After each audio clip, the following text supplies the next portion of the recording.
I think a woman did it. So apparently, 4 college co-eds were murdered in their sleep in Moscow, Idaho, a couple days ago. And Moscow is, from what I understand, a very small college town. And there's a lot of speculation, as always, about who did it. So what we know as of this video is that the ex-boyfriend has been ruled out. The mysterious food truck guy, he's been ruled out. And the other roommates have been ruled out. So now everyone's really at a loss as to who could have possibly done this. I think it was a woman. Now, I have a chart in the community tab section. I've got a whole write-up on this. We're going to do a video after they find the killer so we can go back and compare the chart to what actually happened. But this chart is set for 3:10 a.m. Somebody provided the chart. The police reports or public reports indicate that the murders occurred somewhere between 3 and 4 in the morning while these kids were sleeping.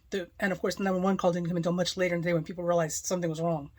So the chart itself is set up by somebody else for 3:10 a.m. and I'll take it. Using that chart, what we have found, or at least the way I'm interpreting it, is that it looks very much like there's a woman, a single woman is responsible for this. And it looks like there may have been some issues with jealousy and a recent breakup and maybe some mischievous flirtation that was taken the wrong way and drove the murderer or murderess into a rage of retaliation. And also too, like, I suspect, and not from the charts, but just as a general observation, I suspect that there's some mean girl stuff with these girls that were murdered. So to me, it all seems like a woman did this. The other thing that's interesting to note, and there are people who will disagree with me, and that's fine. And again, it's all in the write-up in the community tab. Knives and poison tend to be the preferred weapons of choice for women because we're smaller. We don't have a lot of brute strength to work with. We've got to sneak up on our victims, as it were. We've got to sneak up on our dinner.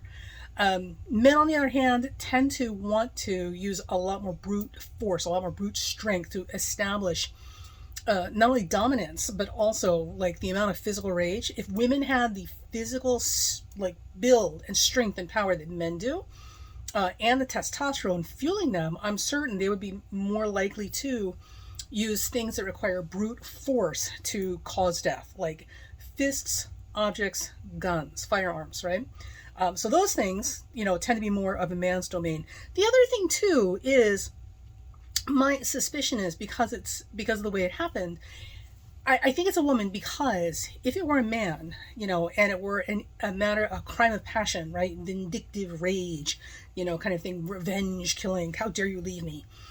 Typically, men want to be acknowledged. They want you need to know who I am. I will be the last thing you see before your eyes glaze over and you go to the other world. It will be me, honey, for eternity. This is kind of a thing with men who've been rejected or they're coming after a partner in that level of hostility and aggressiveness. Like they want that person to know it was me. I'm doing this to you.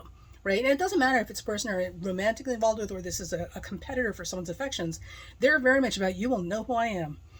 Women, on the other hand, again, remember, we're dealing with physical differences in size and power available. Women don't have that level of brute strength to be able to accomplish that. So when a woman is in some type of vindictive rage and she wants it, I want you to know it was me. Look into my face and remember it, because this is the last thing you're ever going to see. When a woman is in that kind of mind frame, even then and still, it tends to be from a distance. Women don't get physically close in your last moments because we don't have the physical strength to keep you there, right? So, I mean, unless you're Eileen Wuornos, who was huge. That was a big, strapping, strong-ass woman. She was exceptional in a lot of ways. So, that's my theory. I think it was a woman.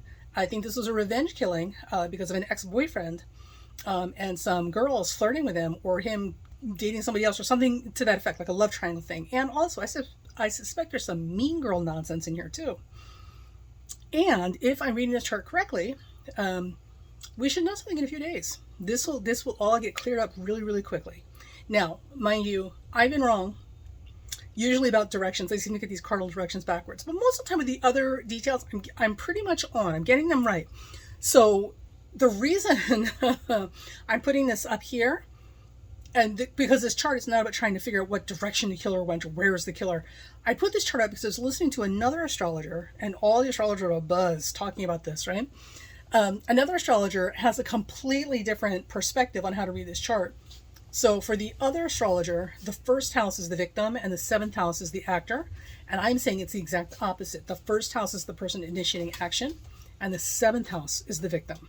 So, and how this chart reads out when you look at it from one side to the other changes everything. So we'll see. So I'm putting this video up here on record because videos are really, really hard to deny. You can't pretend you didn't say it if it's on a video. So we'll see. I give it like maybe a week and we should have the killer. So let's see.